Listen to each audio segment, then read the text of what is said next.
Summer is officially in bloom, and that means flowers of all kinds are catching our attention. And there's no better example of that than the Rose Garden at Leif Erikson Park in Duluth. In this week's Finding Minnesota, John Lauritsen shows us exactly why the garden has grown on its thousands of visitors.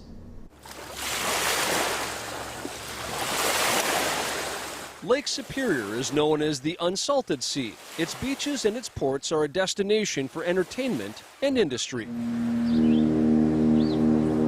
And just when you think you've seen this great lake from all angles, along comes something relatively new.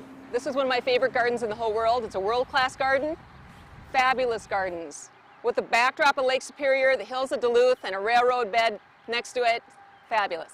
Margaret J. Anderson is president of the Lake Superior Rose Society and one of the keepers of this 6-acre garden. There are more than 15,000 plants and flowers at the park. 3,000 of them are roses. Here, roses are red, but also about 18 other colors. There's white, red, there's bicolors and blends and peach and apricot and some yellow. The colors have popped throughout history, even more so since the entire garden was essentially picked up and moved across town in the mid-90s. In 1994, they started building the freeway, so they put the Rose Garden on top of the freeway. So it is very unique in its location and the fact that we're next to the gorgeous lake, and then we're also over a freeway. Wendy Woolwind is a rose expert, also known as a rosarian. Her crew works hard to maintain the flowers. Being on top of the I-35 freeway can make things a bit thorny at times. The garden can freeze from the top and from the bottom. It's a Minnesota problem that they don't have to worry about in the summer heat. Beginning of April all the way up till October, where there's always something to do. Fertilizing, pruning, weeding. Weeding some more. Weeding some more, yeah.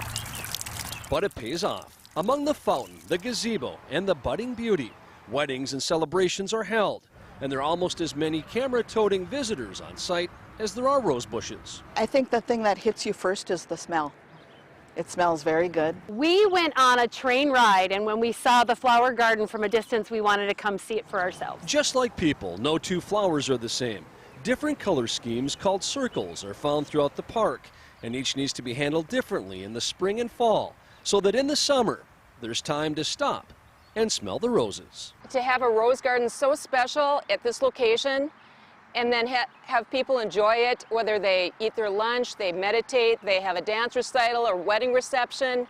It's just a lovely place to congregate and be together and enjoy nature, the sunshine, and the water. In Duluth, John Lauritsen, WCCO 4 News.